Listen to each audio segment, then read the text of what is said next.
찾으신 대로 다 함께 한 목소리로 읽겠습니다. 시작. 너희 중에 병든 자가 있느냐? 그는 교회의 장로들을 청할 것이요 그들은 주의 이름으로 기름을 바르며 그를 위하여 기도할지니라. 믿음의 기도는 병든 자를 구원하리니 주께서 그를 일으키시리라. 혹시 죄를 범하였을지라도 사하심을 받으리라. 그러므로 너희 죄를 서로 고백하며 병이 낫기를 위하여 서로 기도하라. 의인의 간구는 역사하는 힘이 큼이니라. 아멘. 하나님 아버지, 기도하라 하셨습니다. 기도하라 하셨을 때는 응답하시겠다는 아버지의 약속이 포함되어 있는 줄 믿습니다. 병든 자가 있느냐? 주의 이름으로 기름을 바르며 기도할지니라 하셨사. 하나님, 주의 이름으로 성령의 기름을 바르며 기도하기를 원합니다. 우리의 기도가 믿음의 기도가 되게 하시고 성령께서 흐르는 기도가 되게 하여 주심으로 병든 자가 구원받고 주께서 그를 일으키시는 놀라운 역사가 일어나게 하여 주시며, 그래서 우리는 하나님께는 영광이요 우리는 하나님 나라의 일꾼이요 하나님의 치유의 역사를 마음껏 자랑하는 영혼 구원의 전도자가 될 수 있도록 치유의 하나님, 살아계신 하나님, 지금도 성령을 통하여 말씀을 통하여 역사하신 하나님, 주여 응답하여 주시옵기를, 치유의 말씀을 치유의 능력으로 받추어 주시옵기를 사랑하는 우리 주 예수님의 이름으로 기도하옵나이다. 아멘. 감사합니다. 앉아주시면 되겠습니다. 지난주에 저희가 같이 기도를 했습니다. 이 목사님과 함께 기도를 드렸고, 바로 그날 저녁에 어느 성도님이 문자로 메시지를 보내주셨습니다. 그분은 사실 금요일 저녁만 해도 너무 아프셔가지고 죽었다 깨도 500불이 아니라 5,000불을 준다 해도 난 교회 못 나가겠다, 그렇게 마음을 먹었던 분이신데, 토요일날 그런 생각이 드시더랍니다. 내가 평상시에 나는 예배에 목숨을 걸었다 이러고 다녔는데 내가 좀 아프다고 해서 예배를 안 나가는 건 아니지 않는가, 그런 마음이 드셔서 그야말로 죽으면 죽으리라는 마음의 각오로 교회에 참석하셨습니다. 그리고 기도를 받으셨는데 그분이 보내주신 문자를 제가 잠깐 읽어드리면 이렇게 보내주셨더라고요. 목사님, 치유의 말씀과 기도가 실제가 되었음을 고백합니다. 아멘 한번 하십시다.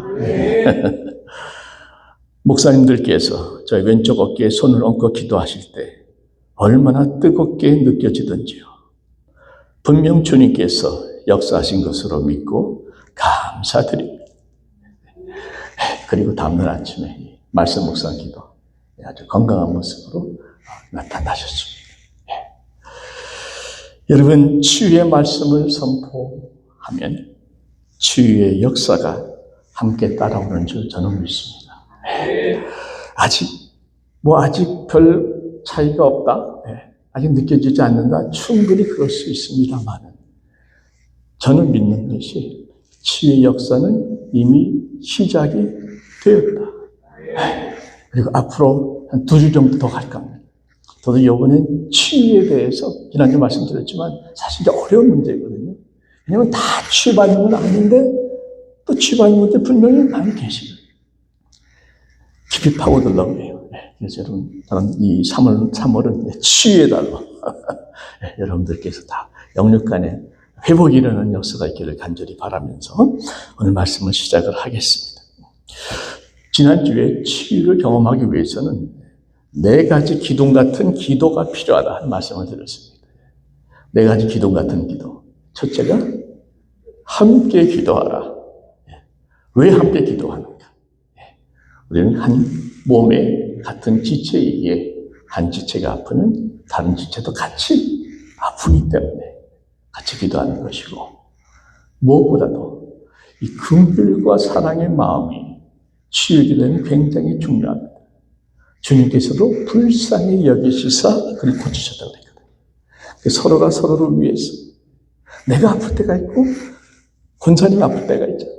서로를 위해서 긍휼의 마음으로, 사랑의 마음으로, 안타까운 마음으로 같이 중보에 동참할 적에 하나님께서는 그 기도를 기쁘게 받으신다. 혼자 아플 때에 혼자 기도하기는 너무 버겁다. 왜? 결국 치유의 기도는 믿음의 싸움인데 옆에서 같이 힘을 실어줘야죠. 두 번째가 예수의 이름으로 기도하라 하는 것이었습니다. 예수의 이름에는 생명을 살리는 구원의 권능과 영역을 치료하는 치유의 능력이 그 안에 있다고 저는 믿습니다. 네, 성경이 그렇게 선포합니다.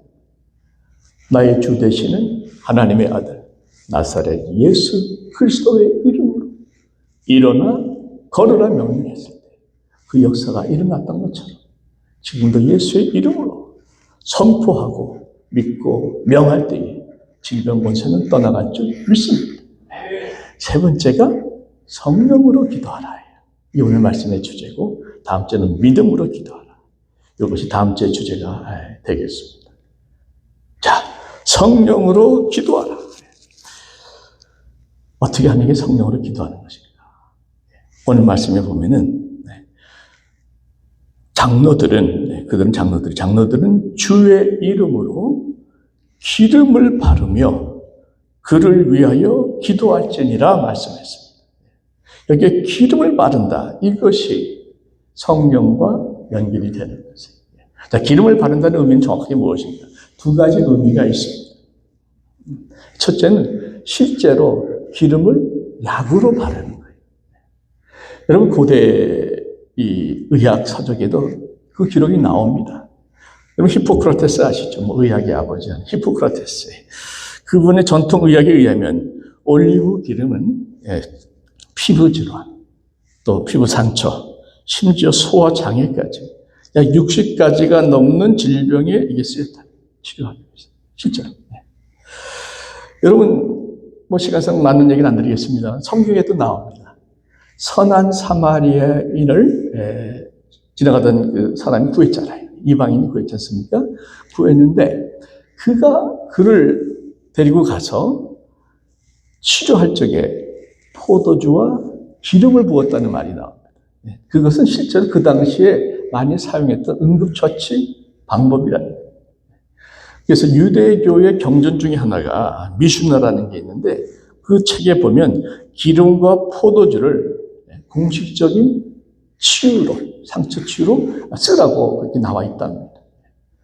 현대의학에도 보게 되면요, 기름에 대해서, 특히 올리브 기름에 대해서 뭐라고 얘기를 하는가? 올리브 기름은 항염, 염증을 엔타이 염증, 인플레메이션을 하지 않는 또 항산화 성분이 있어가지고 올레산, 폴리페놀 이렇게 포함되어 있어가지고 이 상처를 치유하는 데 굉장히 유익하다.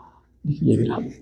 제가 이 말씀을 강조하는 이유는 성경은 의학적인 치료를 반대하지 않는다는 거예요. 약을 쓴다고 해서 그 사람의 믿음이 없는 게 아니라는 겁니다. 현대의학으로 의사가 약이 때로는 수술이 그 사람을 분명히 고칠 수 있습니다. 그런데 궁극적인 치유는 하나님께서, 아멘. 하나님께서 그 의사를 통해서 나를 고치시는 것이고, 그 약을 통해서 나를 고치시는 것이다. 그래서 저는 이렇게 믿어요. 내가 기도할 때에 의사가 되고, 약이 된다. 무슨 의미인지 아시죠? 내가 기도할 때에 정말 그 의사가 나를 치유하는 진짜 의사가 되고, 약이 나를 건강하게 하는 약이 된다. 하고 따라합시다. 기도할 때에 의사가 되고, 약이 된다. 이걸 믿으시면서 얼마든지 약도 드시고 의사도 만나시고 하십시오. 그런데 두 번째 의미는 기름이 실제로 약으로도 쓰이지만 기름을 바른다 하는 실제적인 의미는 성령의 임재와 치유를 말합니다. 좋은 예가 있어요. 사무엘이 다윗 왕에게 소년 시절에 그에게 뭘 합니까? 와서 다윗에게 머리에 기름을 붓습니다. 그죠? 근데 그리고 나서 성경에 보면 그날 이후부터 다윗이 여호와의 신에 크게 감동되었다. 이런 말씀이 나와요. 그러니까 눈에 보이는 기름을 사무엘이 다윗에게 부었는데 눈에 보이지 아니하는 성령의 역사가 시작됐다. 성령으로 크게 감동되었다는 것은 신약으로 따진 성령의 충만한 게 있습니다. 성령의 역사가 시작이 되었다 하는 겁니다. 그러니까 기름을 바른다 하는 것은, 또 기름을 붓는다 하는 것은 성령의 임재, 또 성령이 임재하면 치유 역사가 일어나지 않습니다. 이게 다 연결이 되어 있다는 거죠. 여러분, 제자들도 기름을 바르며 기도하는 얘기가 나옵니다. 아셨습니까? 그들이 안수만 한 게 아니에요. 마가복음 6장 13절에 보면 제자들이 많은 병자에게 기름을 발라 고치더라. 그때 바르는 기름은 성령의 임재와 치유를 말씀하고 있는 것이죠.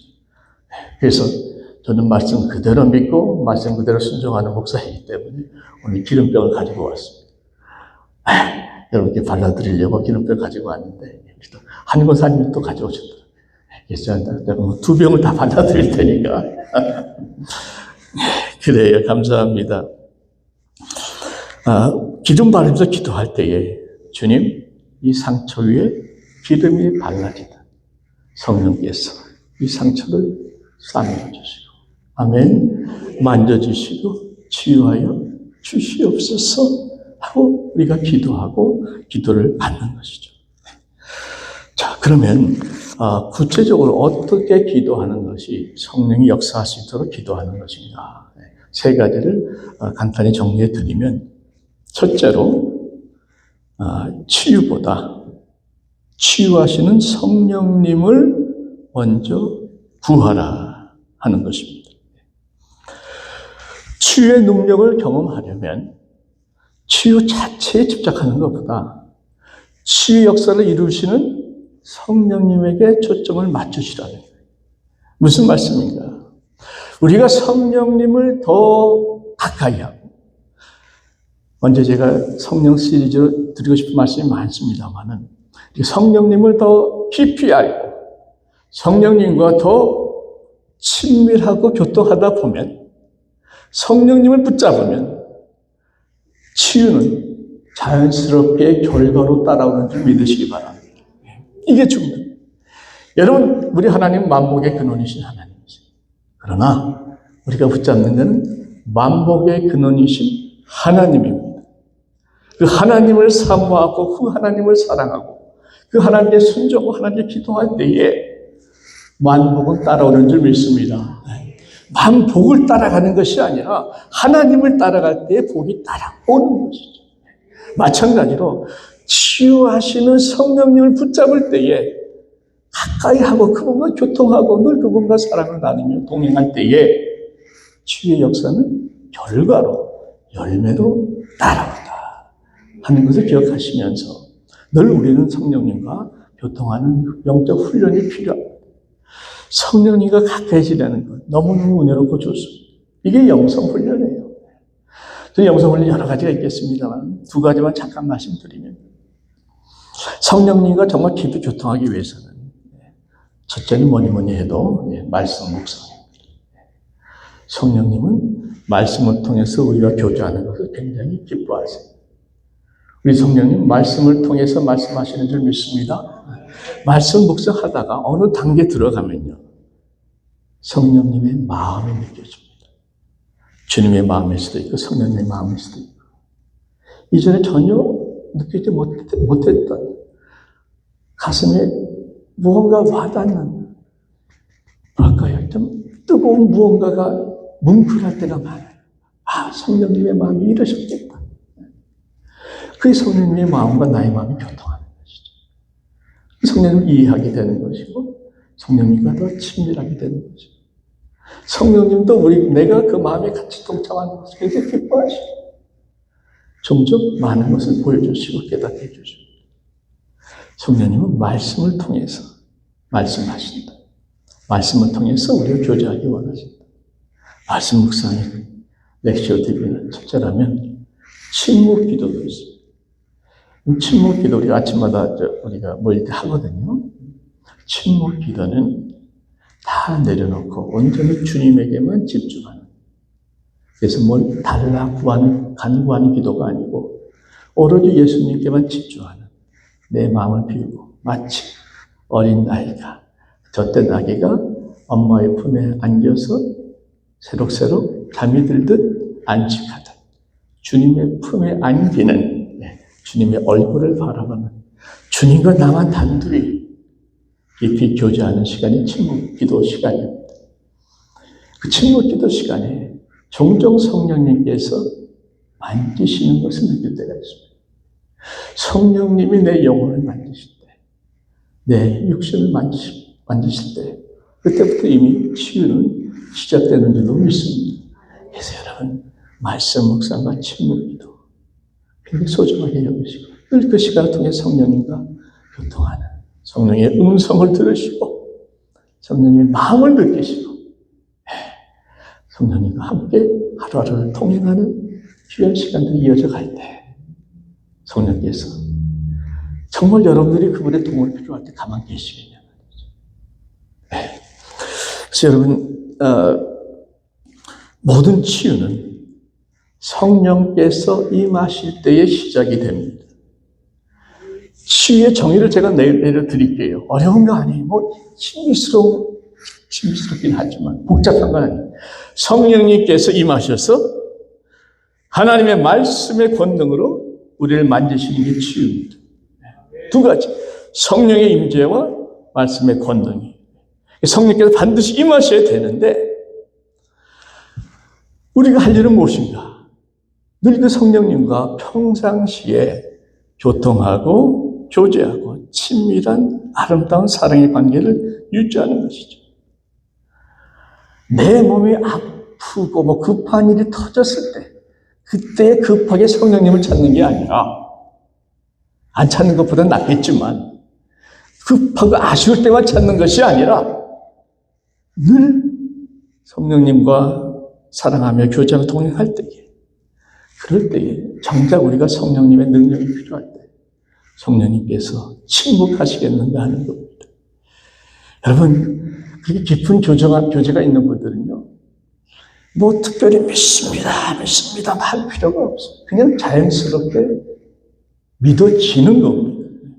왜냐하면 그 시간 그 자리에 성령께서 나를 치료하실 것이라는 것이 저절로 믿어지는 이유는 평상시에 성령님과 나 사이에 신뢰의 관계가 쌓여있기 때문에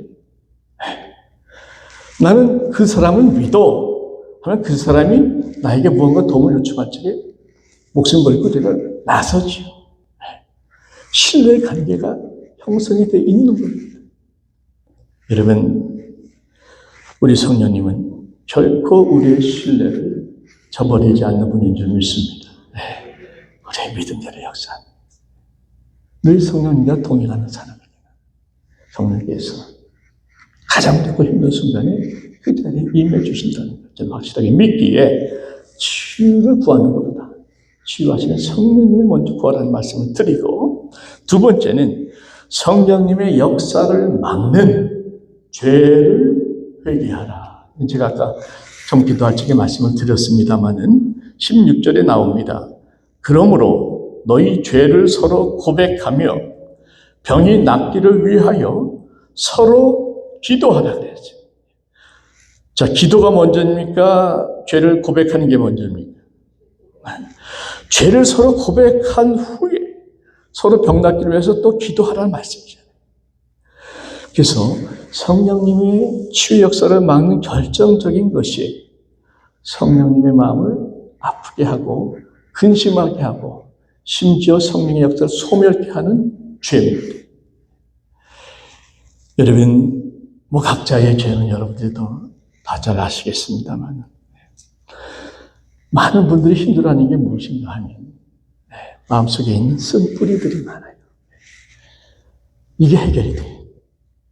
그 사람에 대한 어떤 미움, 분노, 상처, 원한, 이런 것들이 속에 깊이 있는 것들이 쉽게 뽑혀지지 않다 보면 그것이 성령의 역사를 가로막는, 근심케 하는 슬픈 이유가 될 수 있는 것이죠. 미움, 질투와 시기, 불순종, 교만, 분노. 나는 다른 사람들은 다 용서해도 저 인간만 절대 용서 못해. 이런 강팍한 마음. 이런 것 성령의 치유를 막는. 먼저 그 죄를 철저하게 고백하고 회개한 후에 성령의 역사가 흘러간다. 그래서 은혜의 깊이는 회개의 깊이와 비례합니다. 회개가 깊을수록 길이 활짝 열리고 성령의 은혜가 흘러가는 것이죠. 여러분, 모든 병이 죄로 인한 건 아닙니다. 그죠? 하나님의 영광을 위한 병도 있고 여러 다른 의도 있어요. 그러나 죄로 인한 병도 분명히 있습니다. 네. 여러분, 주님께서 베데스다 연못에서 38년 된 병자를 이렇게 세워주셔가지고 그분이 치유받고 나중에 그 치유된 병자를 성전에서 다시 만납니다. 근데 주님께서 그 병자에게, 치유받은 병자에게 뭐라고 얘기를 하는가 하면, 내가 나았으니 더 심한 것이 생기지 않게 다시는 죄를 범하지 말라. 그러니까 또 죄를 범하면 더 심한 병이 생길 수 있다는 말씀이에요. 다시 한번. 너가 나았으니 더 심한 것이 생기지 않게 다시는 죄를 범하지 말라. 그래서 여러분, 우리가 죄의 문제를 우리가 해결을 해야 성령의 역사가 흘러간다. 죄는 병의 원인이 되기도 하지만 그것이 왜 회개해야 하는가, 해결해야 하는가, 직접적인 원인이 아니라 할지라도 성령께서 역사하실 때에 죄가 있으면 그게 방해가 돼요. 마귀가 틈탈 수 있는 권리를 줍니다. 제가 왜 죄에 대해서 이렇게 예민한가 하면, 여러분 착하게 잡시다, 이게 아닙니다. 그게 아니고, 죄는 우리 결국엔 죽여버리고요.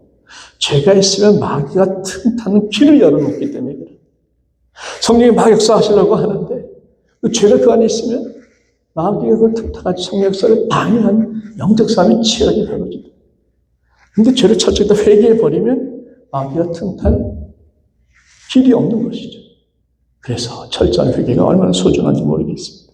특별히 교회 안에서 여기 보게 되면은 너희 죄를 서로 고백하라고 해요. 모든 교회마다 서로가 서로에게 온전한 사랑과 온전한 용서가 있을 때에 성령의 역사는 강하게 일어나는 겁니다. 성령께서 흘러가시려 하다가도 관계가 막혀있는 사람도 있으면 성령도 막힌다. 그래서 여러분, 정말 주 안에서 한 지체가 서로 사랑한다는 것, 하나가 된다는 것, 이건 성령의 역사를 체험하기 위해서 필수적인 하나님의 명령이다 하는 것을 꼭 기억하시고, 그렇게 우리가 마음속 쓴들 다 내려놓고 다 품고 용서하고, 제가 생각하는 거예요. 우리가 용서하지 못할 사람이 없습니다. 아멘. 내가 용서할 만한 그 사이즈가 못 되기 때문에 용서를 못하는 것이죠. 내 그릇이 조금만 더 크면 다 품을 수 있는 겁니다. 그 사람 용서가 안 됩니까? 주여, 제 그릇을 좀 넓혀주십시오. 제 마음의 그릇을 좀 넓혀주셔서 그 인간까지도 품을 수 있도록 하나님 역사해 주십시오. 이런 기도를 할 때에 하나님은 그 사람 통해서 놀라운 역사를 이루어 가실 것입니다. 의인의 간구는 역사하는 힘이 큽니다. 우리가 정말 의롭게 살아서 의인이 아니라 회개하고 죄사함 받고 예수 보혈로 씻김 받아 기의 의인인 줄 믿습니다. 그렇게 회개한 자들의 기도는 역사하는 힘이 크다는 것이죠. 여러분 두 가지 꼭 기억하세요. 치유보다 성령님을 먼저 구하라. 성령의 역사를 막는 죄는 철저하게 다 회개하라. 마지막 세 번째, 성령님을 초청하라. 어느 치유 집회를 인도하시는 목사님이 쓰신 간증을 제가 본 기억이 있는데 이렇게 쓰셨더라고요.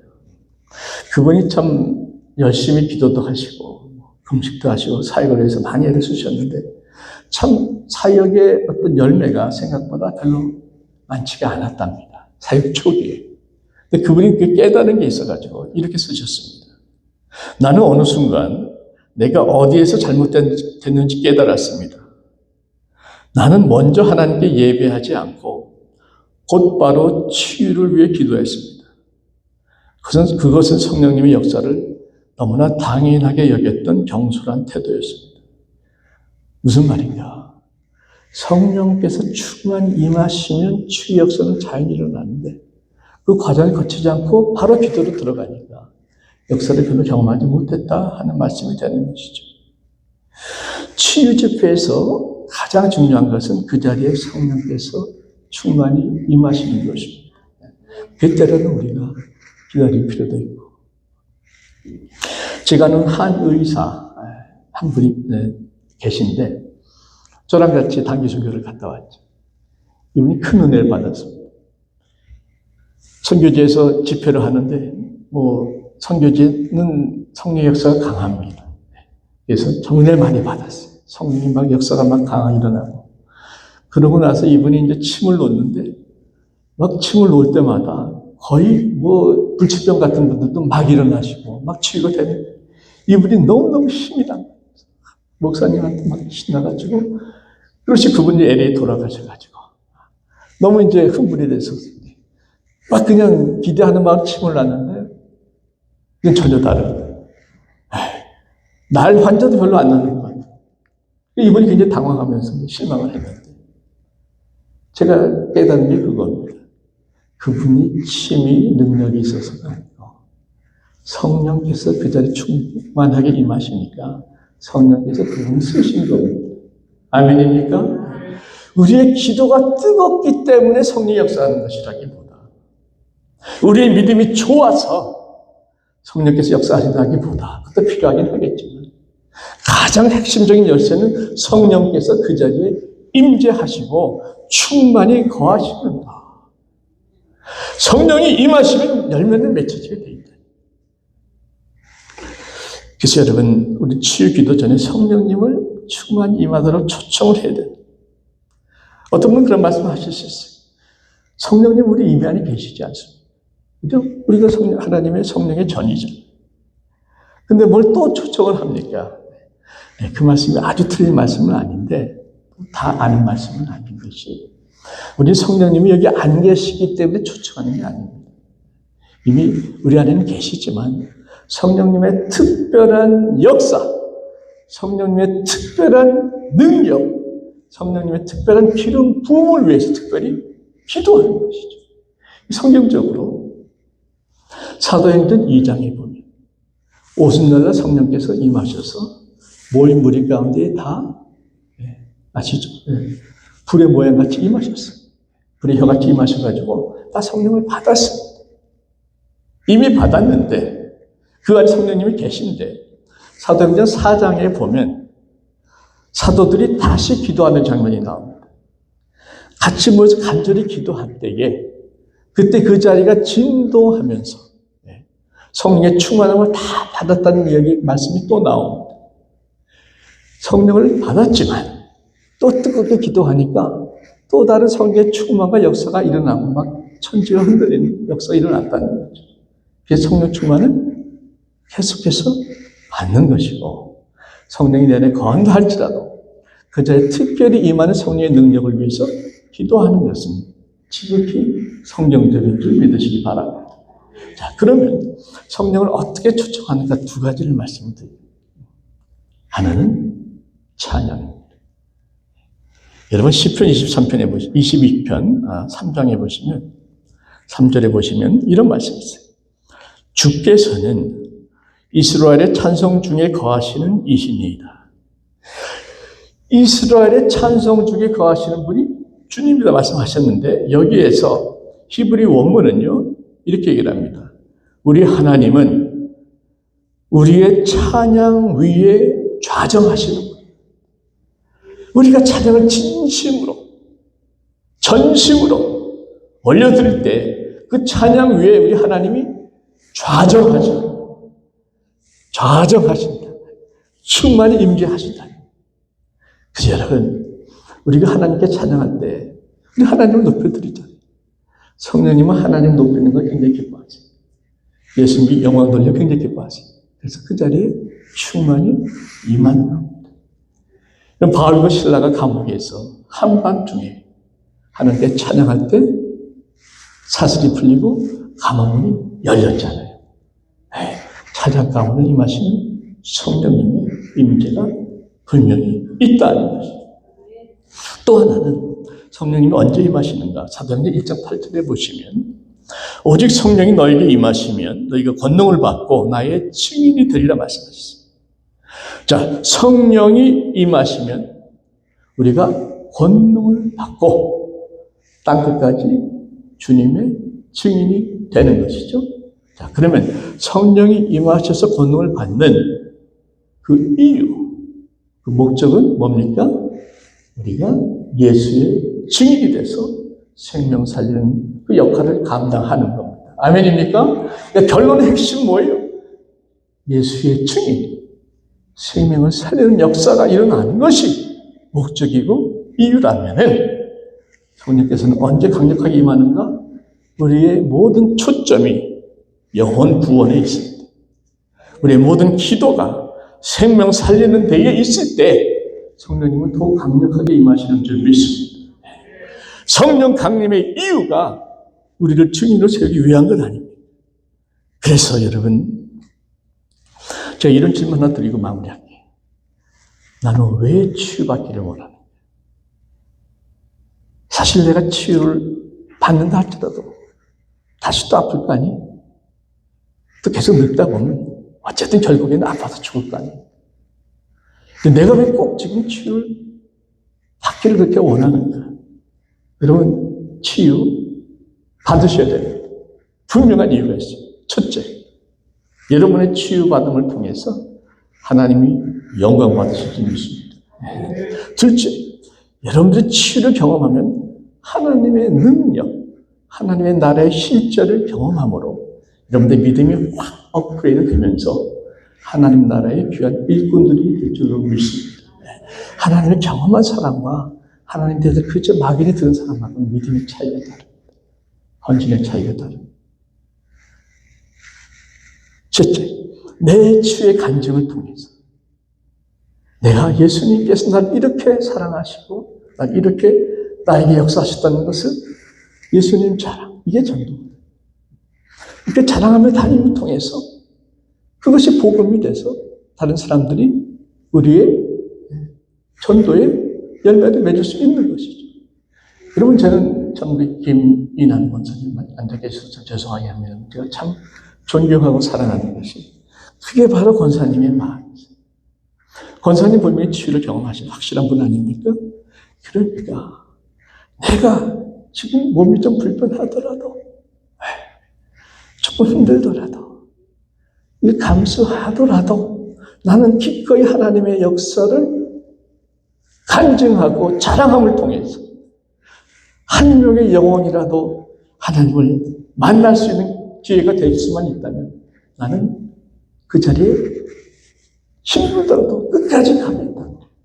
그것이 김민환 권사님의 고백이고 3월 30일 월요일이더라고요. 여러분 기도해 주십시오.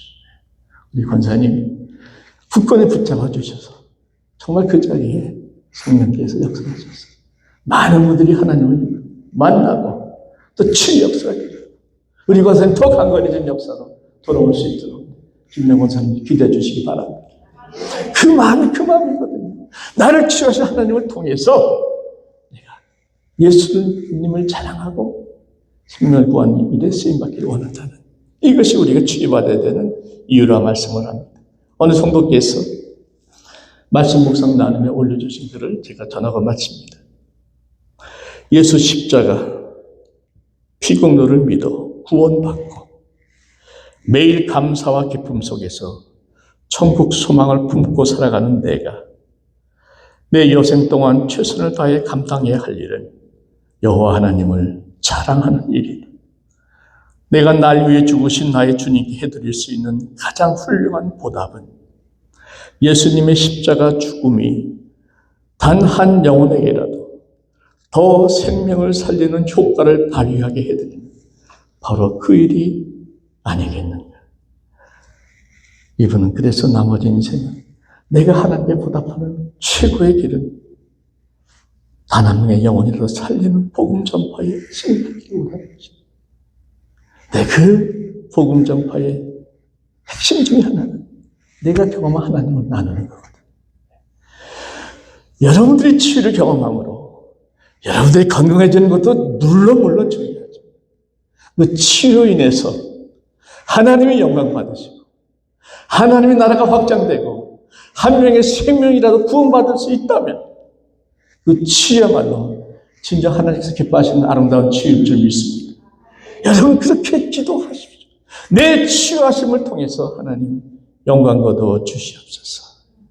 이렇게 기도할 때에 성령님이 그 기도를 기쁘게 받으시고 여러분들의 간구대로 응답하시는 귀한 역사를 확실하게 믿으시면서 우리 시간 한 번 더 하나님께 찬양 올리고 한 번 더 기도하는 시간을 갖기를 원합니다. 우리 471장 주여 나의 병든 몸을 지금 고쳐주소서.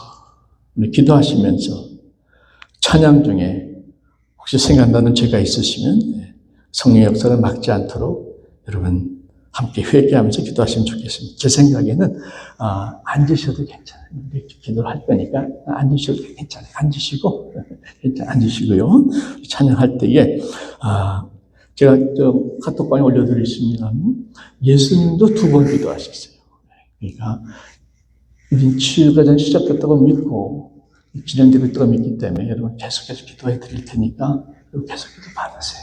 기도 받으시고 정말 이 끝나는 날에는 정말 내가 뭔가 달라졌다는 감정들이 많은 분들에게서부터 쏟아져 나올 수 있도록 최선을 다해서 기도할 것이고 여러분들도 함께 기도할 것이고 우리의 기도는 하나님께서 기쁘게 받으시고 하나님의 뜻대로 역사하실 줄로 믿습니다. 여러분 그렇게 나는 성령으로 기도하고 예수 이름으로 기도하고 하나님 영광 받으시고 찬송합니다.